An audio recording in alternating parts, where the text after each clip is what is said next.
tá lendo. Mas... Exibindo esse filme Eclipse, estamos aqui em casa, na minha casa, meu amigo Pedrão. Meu amigo Pedrão vai falar... Esse filme é a uma... gente vai falar que esse cara aqui é uma porcaria. É um filho da puta!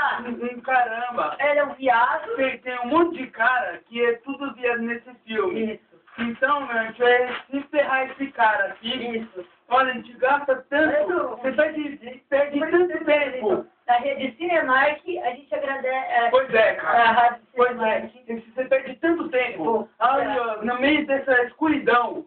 Cuidado, cara, eu não perco o seu filme. Isso. Fala aí, Breno, fala aí. Fala O aí. amigo Pedro disse que é uma bosta mesmo, né? Porque esse filme, a Relância É uma Cinemark... porcaria, cara, é uma porcaria pra sociedade. Peraí, meu amigo Pedro perdeu a cabeça aqui, mas tudo bem.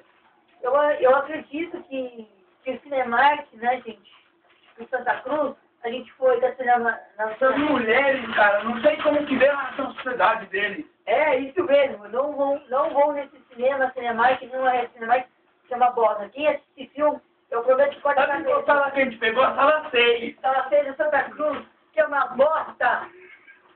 A bosta Isso aqui é uma porcaria. Tem um Jack, uma porcaria, o cara fica só parado, se achando. É isso, fala do Jack aí, que você acha. Jack é um viado. É, fica sem camisa lá, parado, fica mostrando o tanquinho, ah, vá se catar. Prefiro